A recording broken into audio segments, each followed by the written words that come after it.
मेरा नाम है विनोद कुमार। मेरे कॉलेज का नाम है Lakshmi college of education, Bichpuri farm, Bhajpur. और रोल नंबर है मेरा 18/11/4540-0097। और सब्जेक्ट है हमारा हिंदी। हिंदी में आज बच्चों हम व्याकरण के बारे में आपको कुछ बताएंगे। व्याकरण के अंतर्गत एक टॉपिक आता है सर्वनाम, जिसके बारे में हम आपको बताएंगे। सर्वनाम के 6 भेद होते हैं। पहला भेद होता है बच्चों पुरुषवाचक सर्वनाम, निश्चयवाचक सर्वनाम, अनिश्चयवाचक सर्वनाम और संबंधवाचक सर्वनाम। पांचवा है प्रश्नवाचक सर्वनाम और छठा है निजवाचक सर्वनाम। बच्चों अब हम आपको पुरुषवाचक सर्वनाम के बारे में बताएंगे कि पुरुषवाचक सर्वनाम होता क्या है। पुरुषवाचक सर्वनाम होता है जिस सर्वनाम से व्यक्ति की जाति का पता चलता है, पुरुषवाचक सर्वनाम कहलाता है। इसमें पुरुषवाचक सर्वनाम के भी 3 भाग होते हैं जो मैं आपको बताऊंगा। बच्चों पहला होता है उत्तम पुरुष।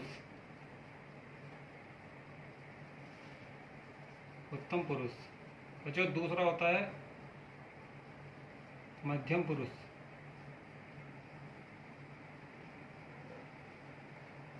बच्चों तीसरा होता है अन्य पुरुष।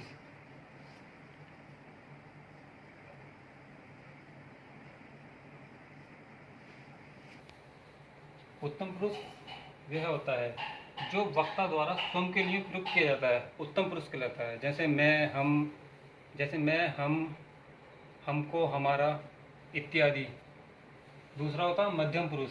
मध्यम पुरुष वह होता है जो वक्ता द्वारा श्रोता के सुनने के लिए प्रयुक्त किया जाता है।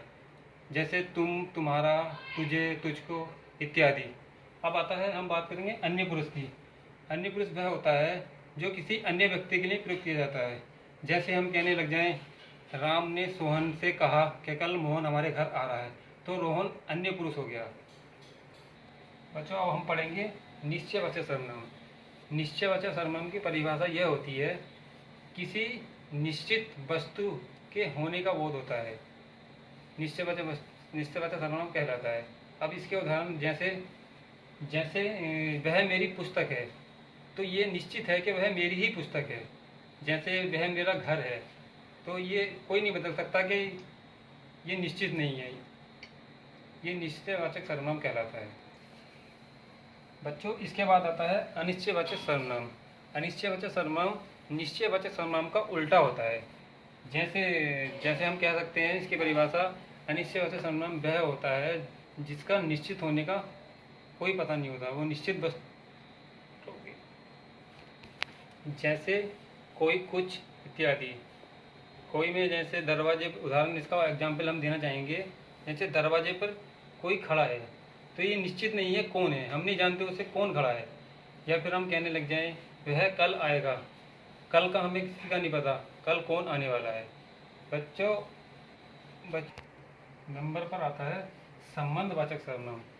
संबंधवाचक सर्वनाम वह होता है जिस सर्वनाम का संबंध किसी अन्य सर्वनाम से होता है, वह संबंधवाचक सर्वनाम कहलाता है।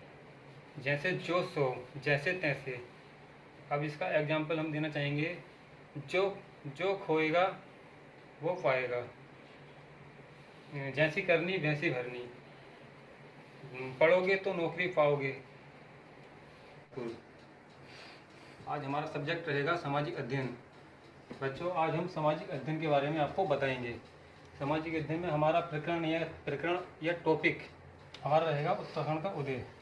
बच्चों मैं आपको उत्तराखंड के उदय के बारे में बताना चाहूँगा कि उत्तराखंड का उदय हुआ कैसे।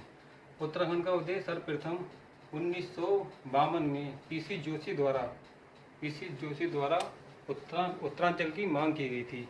उसके बाद हमारे एक प्रधानमंत्री हुआ करते थे HD देवगौड़ा, उन्होंने लाल किला की प्राचीर से ये घोषणा की थी कि 1997 में ये घोषणा की थी कि उत्तराखंड यूपी का एक अलग राज्य बनाया जाएगा।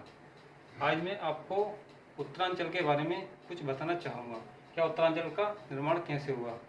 उत्तरांचल पहले यूपी में ही था, अब उसे अलग राज्य का दर्जा दे दिया गया है। तो उत्तरांचल को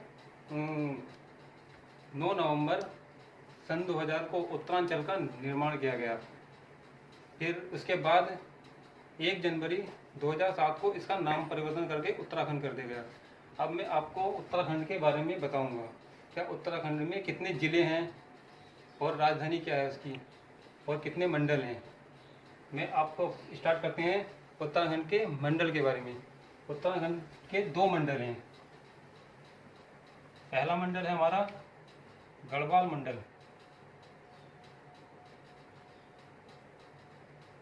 गढ़वाल मंडल।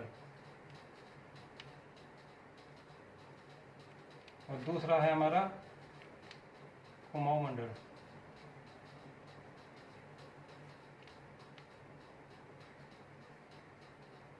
बच्चों अब हमारे कुमाऊं मंडल गढ़वाल मंडल में है 7 जिले। 7 जिले। और हमारे कुमाऊं मंडल में बच्चों 6 जिले। अब बच्चों मैं आपको हम स्वयं कुमाऊं मंडल के निवासी हैं, तो आपको हम पहले कुमाऊं मंडल के बारे में जानकारी देना चाहेंगे। हम बच्चों कुमाऊं मंडल के जिलों के बारे में आपको बताऊंगा कौन कौन से जिले हैं। बच्चों कुमाऊं मंडल में है 6 जिले। पहला जिला है हमारा नैनीताल। दूसरा जिला है हमारा अल्मोड़ा। तीसरा जिला है हमारा चंपावत। और चौथा जिला है हमारा बागेश्वर। 5वां जिला है हमारा पिथौरागढ़। और छठा और लास्ट जिला है हमारा उधमसिंह नगर।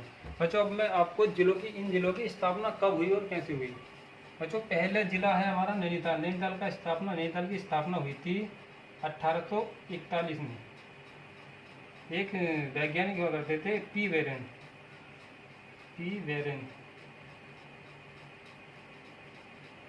के द्वारा इनकी नैनीताल जिले की स्थापना की।